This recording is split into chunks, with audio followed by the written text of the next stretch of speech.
Buenas tardes, mi nombre es Carla Castillo y a mí me tocó exponer sobre las compuertas lógicas. Una compuerta lógica es un dispositivo que nos permite obtener resultados dependiendo de los valores de las señales que le ingresemos. Las compuertas lógicas se comunican entre sí, incluyendo los microprocesadores, mediante el código binario. Este consta solo de dos indicadores, que son 0 y 1, llamados bits. Dado que en la electrónica existen solo dos valores equivalentes, 0 equivale a 0 voltios, que significa desconectado, mientras que 1 equivale a 5 voltios y significa conectados.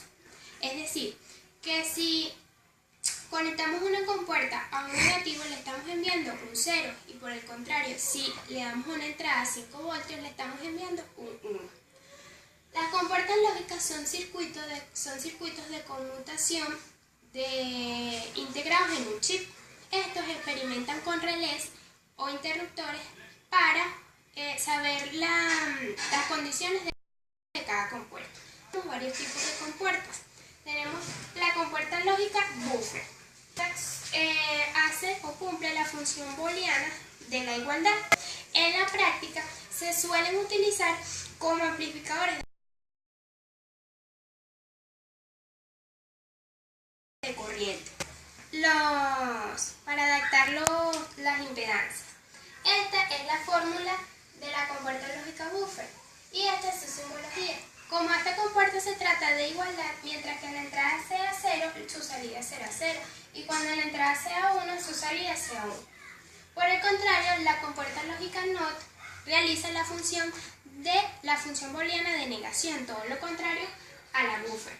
Su ecuación lógica es F igual a negada y su simbología es la siguiente. Por el contrario de la anterior, la tabla de la verdad esta, cuando la entrada da 0, la salida da 1, mientras que cuando da 1 la entrada, su salida es 0. Tenemos la compuerta lógica AND.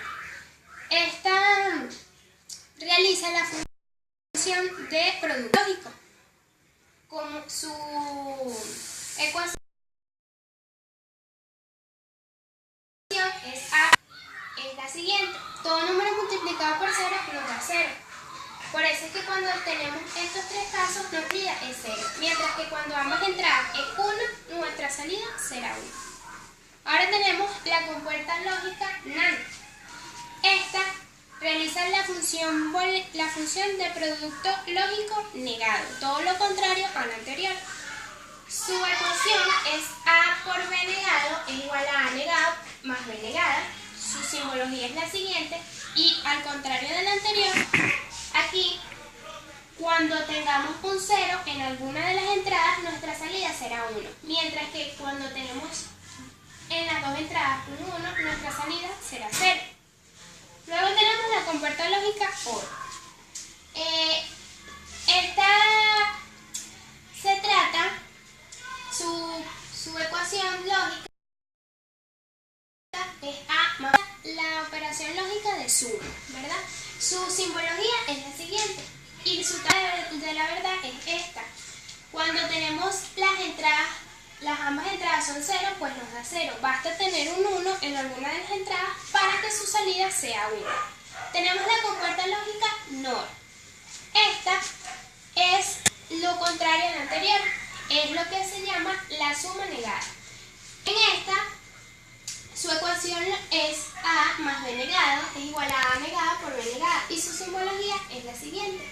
Esta, para que su salida sea 1, las entradas tienen que ser 0, ambas. De lo contrario, su salida será 0. Aquí lo podemos notar en su tabla de la verdad. Luego, tenemos la compuerta lógica SOR. Su comportamiento o su característica es algo especial, puesto que la salida será 1 si las dos entradas son distintas, sea 0 o 1 o 1 o 0. Su ecuación es A por B negado más por B negado. Su simbología es la siguiente y tenemos que cuando ambas entradas tienen el mismo valor nos da 0. Diferente valor, nuestra salida nos da 1.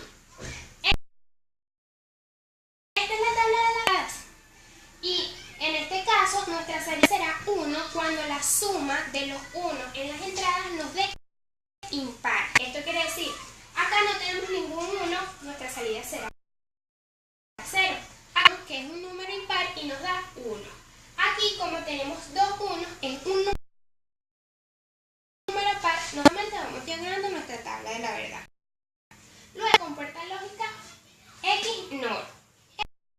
Esta también tiene una característica especial y su salida será 1. Dos entradas son iguales, sea 0, 0 o 1 y 1. Su ecuación es A por B más A por B negada. Su simbología es la siguiente y su tabla de la verdad nos muestra su definición. Cuando ambas entradas son iguales, su salida es 1, mientras que cuando es diferente nos da 0 en la salida.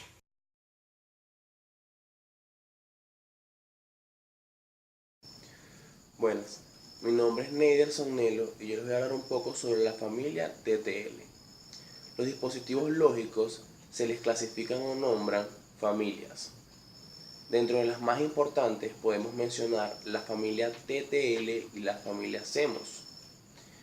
TTL son las siglas en inglés de Transistor Logic, es decir, lógica de transitor a transitor. Esta tecnología consiste en la construcción de sistemas eléctricos digitales y usan transitores bipolares. Todos los componentes de entrada y salida desarrollados bajo la tecnología TTLRS usan transitores bipolares. Es importante aclarar que los transitores bipolares son un dispositivo electrónico que consiste en dos uniones PN muy cercanas entre sí, que pueden aumentar o disminuir el voltaje y a través de sus terminales controlan el paso de corriente.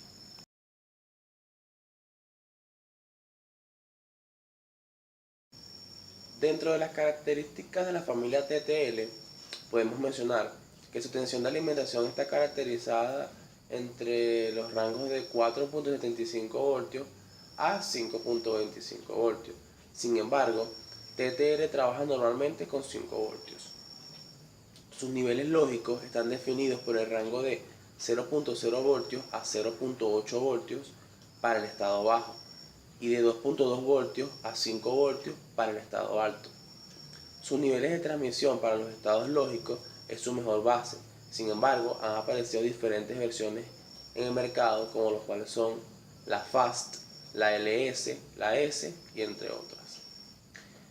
Por último, se puede mencionar que las señales de salida de TTL se degradan rápidamente si no se le coloca adicionalmente otros medios de transmisión, es decir, otros circuitos adicionales de transmisión.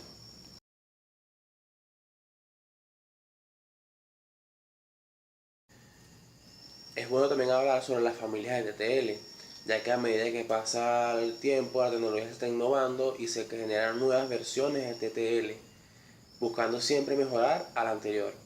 Dentro de las familias tenemos a TTL, que es la serie estándar. Luego tenemos a la serie L, que es la versión baja. Le sigue la versión S, que es una versión más rápida. La versión AS, que es la mejora de la versión S. Luego le sigue la versión LS, que es una combinación de tecnología de la serie L y la serie S. Le sigue la versión ALS, que es una versión que busca mejorar y darle más rapidez a la combinación de la tecnología de la serie L y la serie S. Le sigue la versión F, que es la versión Fast, que es una versión que busca mejorar a las anteriores dándole más rapidez a los circuitos eléctricos. Y por último está la AF, que es la versión mejorada de la versión F.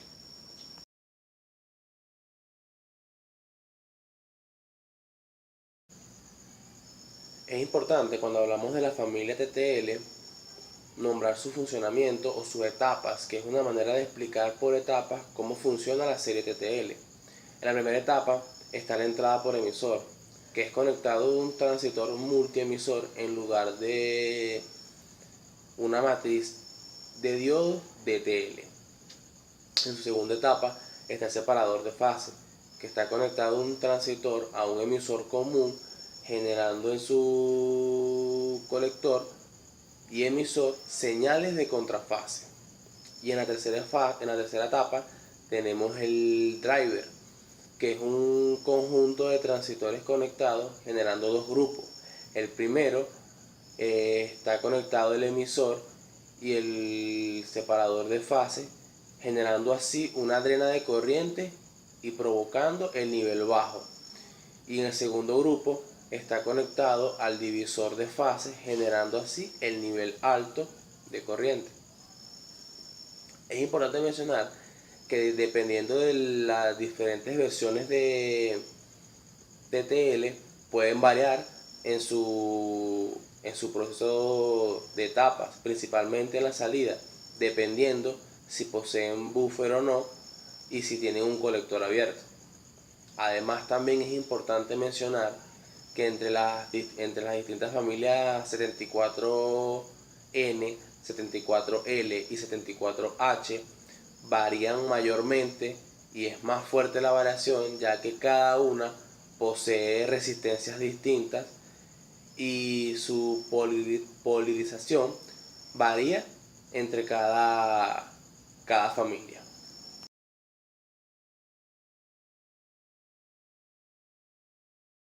Mi nombre es Alfredo Alcainabán.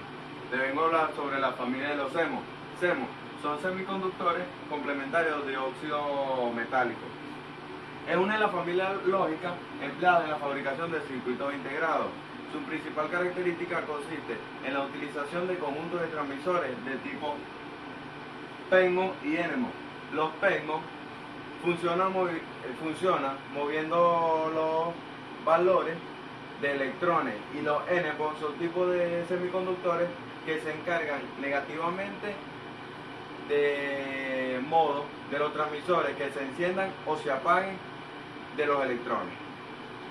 Su historia fue desarrollado por Warland y Sam de semiconductores a principios de 1960, porque anterior a ellos habían usado los RCA, ¿verdad? Las funciones de los transmisores. CMOS es más liviano que TTL, o sea, se trabaja mejor a la hora de elaborar un circuito, tiene mejor salida que los TTL. Los CMOS analógicos, alta impedancia. La alta impedancia, fuerza de transmisores de los MOS, viene a ser pequeños condensadores, por lo que no existe corriente de polarización. En la baja resistencia de canal, los MOS saturados de comportancia como una resistencia cuyo valor depende de la superficie de los transmisores. Una ventaja que tienen los CMOS es que a la hora de elaborar un circuito es mejor que los TTL, gracias a que son más livianos y se ven mejor los canales. Gracias.